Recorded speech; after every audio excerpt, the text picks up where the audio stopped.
Warrant of arrest na isilbi na sa 17 kasama ni Atong Ang sa kaso ng missing sabungero. Kabilang dito ang 9 na pulis at 6 na sibilyan na kapwa akusado ni Ang. Si Vic Subintak sa detalye. Matapos ilabas ni Judge Mary Jane Kahandab-Ong ng Santa Cruz, Laguna Regional Trial Court Branch 26 ang arrest warrant laban kay Charlie Atong Ang kasama ang 17 iba pang kapwa akusado sa kasong kidnapping with homicide sa mga missing sabungeros. Agad itong ipinatupad ng Philippine National Police Criminal Investigation and Detection Group o PNP-CIDG. Sinabi ni PNP-CIDG National Capital Region Director Colonel John Kawi Giagi ng 9 na pulis ay nasilbihan na ng arrest warrant dahil ang mga ito ay dati nang nasa protective custody ng PNP. Nilabas yung mga warrant doon sa mga personnel natin na involved doon sa mga missing sabungeros.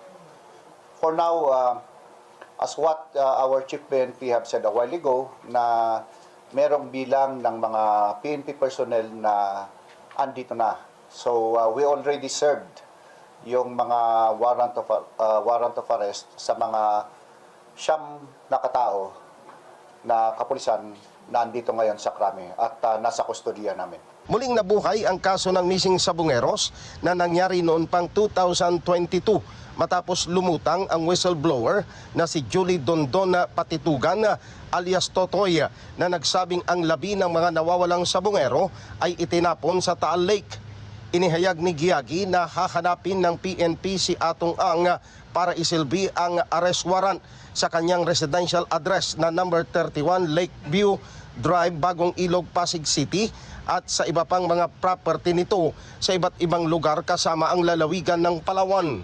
There are so many properties na tinitingnan natin na pwede niyang pagtaguan. And at the same time naman, with his resources, I know magtatago at magtatago. But again, as what the Chief PNP have said a while ago, is gagawin lahat ng kapulisan para hanapin at iserve itong warrant of arrest laban kay Charlie Atong Ang. Inihayag naman ni PNP-CIDG Director Major General Robert Alexander Morico II na maliban sa 9 na pulis ay nasilbihan na rin ng arrest warrant ang 6 na sibilyan na seguridad empleyado ni Atong Ang na isinasangkot din sa kaso ng missing sabungero. We have in our custody 9 police officers and 6 civilians. The operation is ongoing. We're going to account all. We will do our best, perform the marching order coming from the Chief PNP. Kasama ni Ang na pinapaaresto ng hukuman sina Rogelio Burican Jr., Jezreel Mahilom, Mark Carlo Zabala, Rodelo Anig-Ig, Eman Falle, Julius Gumulon, Ronquillo Anding, Ryan J. Orapa, Aaron Estra Cabillan, Mark Anthony Manrique, Anderson Abari, Michael Claveria, Edmond Muñoz, Farby de la Cruz, Renan Fulgencio, Alfredo Andes, Joey Encarnacion.